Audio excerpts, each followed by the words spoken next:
अपने आप जितेंद्रिय हो जाएंगे।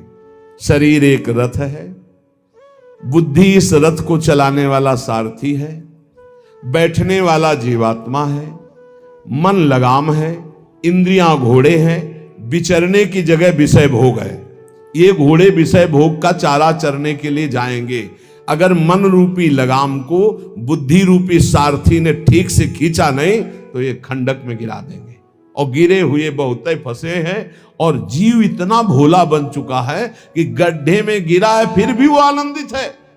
वो उसी को सुख समझ रहा है, दुख को ही सुख समझकर। यही तो भगवान की विचित्र माया है। जिसे तुम सुख समझते हो वो सुख की छाया है, समझ पड़ती नहीं ये गिरधर की माया है। भयानक दुख के अंतर में वो डूबा हुआ भयानक परिणामों को प्राप्त होगा, लेकिन उसमें सुख का अनुभव कर रहा है। त्यक्त संगो जित क्रोधो लघ्वाहारो, तो अपने आप जितेंद्रिया हो जाएंगे। देख लेना, घृणा हो जाएगी यार, घृणा। कौन सा ऐसा सुख है जो घृणा के योग्य ना हो? लौकिक बढ़िया से बढ़िया पदार्थ खाओ, तत्काल हम उसे वापस उलटते हैं, देखने लायक नहीं रह जाएगा। चिकनी चमड़ी केवल देखकर फंस रहे हैं, कुछ नहीं, पूरा जीवन बर्बाद हो जाता है। धर्म के लिए तो सेवन करने के लिए ठीक है, बकाया भगवत प्राप्ति के लिए जितेंद्रिया चलो, ठीक से चलो। पिधाय बुद्ध्या द्वाराणि मनो ध्याने निवेशयेत्, शून्ये स्वेवावकाके गुहासुचो वनेसुचो, नित्य युक्ता सदा योगी ध्यानम सम्यग उपक्रमेत। श्री दत्तात्रेय जी महाराज कह रहे हैं, बुद्धि को परमात्म चिंतन से इतनी बलवान बनाओ कि अपनी इंद्रियों के द्वारों से घसीट कर उसे भगवान में स्थित करो।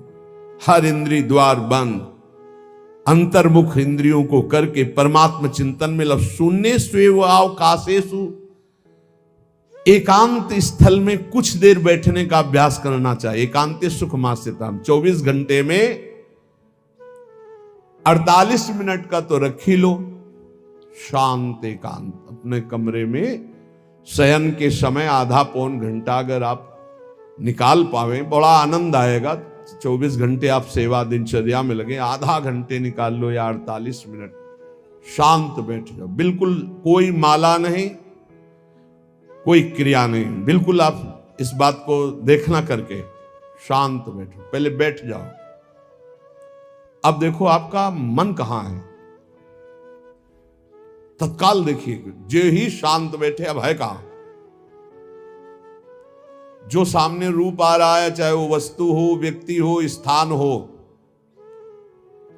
उसमें तुम्हारी ममता है, उससे तुम्हारा संबंध है।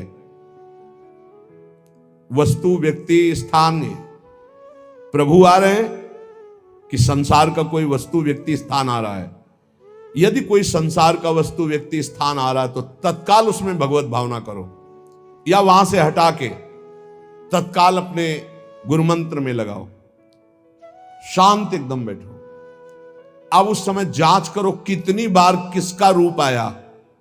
प्रभु का कितनी बार आया, संसार, और जिसका जितनी बार आए उससे अधिक नंबर देखिए कि 5 बार तो उस पुरुष का आया, 5 बार उस स्त्री का आया, और एको बार प्रियाजू का नहीं आया। इसका मतलब अभी प्रियाजू में हमारा मन नहीं लगा, अभी यहां स्त्री पुरुष में, वस्तु में, व्यक्ति में, स्थान में लगा। जांच करो और हृदय में पश्चाताप करो। धिक्कार है, इतना समय हो गया, एक बार भी प्रियालाल का रूप नहीं आया। यही सांसारिक रूप आ रहे हैं, ये सांसारिक वस्तुएं आ रही। धिक्कार है हमारे मन को, धिक्कार है हमारे जीवन को। ये हम आपको आंतरिक बात कह रहे हैं। पूज्य भाई जी महाराज, जिस समय मन को धिक्कार दिया जाता है, जलन होती है, जब जलन होती है तो निर्मल होता है, निर्मल होता है, निष्पाप होता है, मल भस्म होता है। जो ताप अंदर मन में होता है प्रायश्चित का, उससे। अब बार बार सामने आपको जो गुरु मंत्र मिला है उसको लिखिए। कोई माला नहीं, बहुत आराम से, कोई जल्दीबाजी नहीं, 1 मिनट में एक बार लिखेंगे। यहां कोई संख्या हम नहीं बोल रहे, यहां कोई आपको नहीं कि 108 बार करना है कि 50 बार करना, 5 बार करो केवल। हम कह रहे 5 बार आराम से लिख रहे हैं। शांत बैठे, खूब आराम से, बढ़िया रा बहुत बढ़िया, धा, राधा, राधा, रात। आप देख लीजिए, अब ये भाग जहां रहा है, पकड़ो, कहां भाग के जा रहा है? इस वस्तु से क्या संबंध है? इस व्यक्ति से क्या संबंध है? कितनी बार इसको छुआ है, देखा है, भोगा है, मिले हैं, सूंघा है, कितनी जन्मों में। धिक्कार तुझे मन, जो तू राधा नाम को छोड़कर, प्रियाजू के इस अमृत में नाम को छोड़कर भाग रहा है, फिर उसे लाओ नाम में, फिर लाओ नाम में। आप देखिएगा एक दिन उसी रा और धा के बीच में प्यारी जो और प्यारे जो मुस्कुराते दिखाई देंगे। देख लेना, एक समय 24 घंटे में ऐसा निकालो जिस समय आप अपनी अंतःकरण की वृत्ति को बार बार बाहर जाते हुए घसीट कर अंतर में लगाओ। हर समय साधन में लगे हो, लेकिन एक समय इतना साधन कर, जो गृहस्थी में हम कह रहे हैं 10 मिनट शुरू करो भाई, 10 मिनट से 10 मिनट शांत होकर बैठ जाओ। 10 मिनट बैठने में क्या परेशानी? उस समय जांच करो, जहां जहां मन जाए वहां से हटाकर नाम में लगाओ। बार बार सुंदर स्वर्णिम अक्षरों से नाम लिख रहे, रंग बिरंगे अक्षरों से, रा और रंग से, बड़ी आ की मात्रा और रंग से, धा और रंग से, बड़ी आ की मात्रा और रंग से, ऊपर के ऐसे खेलो, मन को खिलाओ, राधा नाम में खिलाओ, डुबाओ इसमें। आप देख लेना, हमारी बात को समझ लो। केवल ये वो बात कह रहे हैं जो आपको प्रियाजू के रूप के ध्यान में डुबो देगी। यही राधा नाम रूप प्रकाशित करेगा। तेरो रूप कहत नहीं आवे, श्री हरिवंश कछुक जस गावे, वो रूप ये प्रकाशित कर देगा। तो कह रहे शून्य स्वेवाव काशेषु, एकांत स्थान में जहां आपको विक्षेप न पड़े। ऐसी वृत्ति के समय अगर आपको कोई शोरगुल सुनाई दे रहा हो, आपका अभ्यास दृढ़ नहीं, तो एक रुई को ऐसे कपड़े में करके, महीन कपड़े में 2 बना लो, ऐसे लगा लो, कान में लगा लो, आवाजें नहीं जाएगी। अब ध्यान करो, देखो साधन की प्रणाली। और जब अपने साधन की बात होती है ना, तो आप हजारों अलग अलग आवाज करो तो हमें बस इतना समझ में आएगा कि चिड़िया चहचहा रहे हैं, आवाजें निकल रही, बस हमारे लक्ष्य में कोई अंतर नहीं पड़ने वाला। और अगर डूबना हो गया तो आवाज भी खत्म, श्रवणेंद्रिय होते हुए भी शोरगुल नहीं सुनाई देगा। पर प्रारंभिक दशा में ऐसा चाहिए। अगर आपको बार बार विक्षेप हो रहा हो, विक्षेप तो इतना कि घड़ी का टक टक भी बर्दाश्त नहीं होता, मन है ध्यान में बैठे ना, वो पहली बार एक खिड़की खुला है, खिड़की खुला है, खिड़की, अब उठो, पहले खिड़की बंद करके आओ। ये इसको बैठते ही देख लो कि कोई ऐसा प्रश्न तो नहीं कर रहा कि अमुक कोई बात हो, उसको निपटा दो पहले। हम सबसे पहला काम करते थे, अगर राधा वल्लभ जी के दर्शन करने जाने हो, हमें इत्र खरीदना, तो सबसे पहला काम हम इत्र खरीदेंगे। क्यों? ये दर्शन नहीं करने देंगे, इत्र खरीदना है। बार बार कहेगा इत्र हमें दर्शन में नहीं डूबने देगा, तो पहले हम वो काम सब कर लेते थे जो राधा वल्लभ जी के दर्शन के बाद कर रहे हैं। अब दर्शन में तो केवल दर्शन।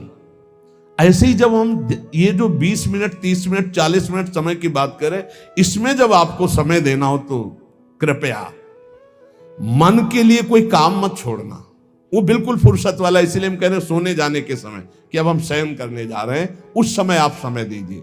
और अगर ये पहले ही बार में कह दे कि अमुक अमुक अमुक, तो तुरंत सुधार दीजिए, नहीं पूरे ध्यान में वही चलाएगा। वो बहुत बहुत ही विघ्नकारी रहता है जब तक निर्मल नहीं हो जाता।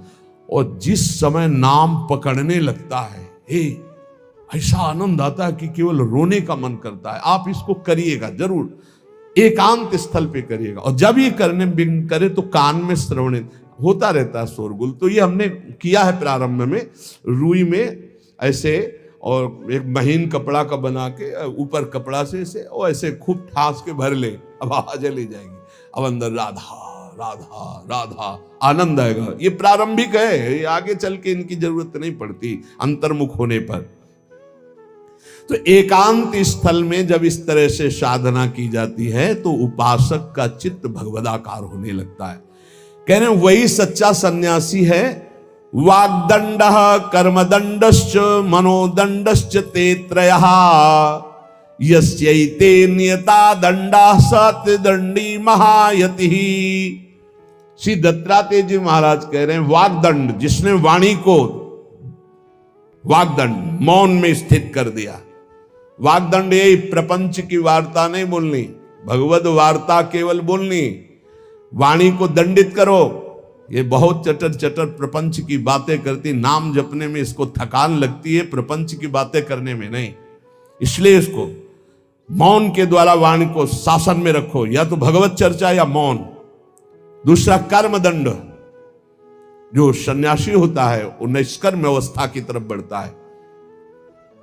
प्रापंचिक कर्मों को करते हुए भगवान नाम स्मरण करके यदि कर्म समर्पण कर दिया जाए तो वही गति प्राप्त होती है। ये तो सर्वाणि कर्माणि मयि सन्न्यस्य मत्पराः, प्रापंचिक कर्म है, व्यापार, नौकरी आदि नाना प्रकार के।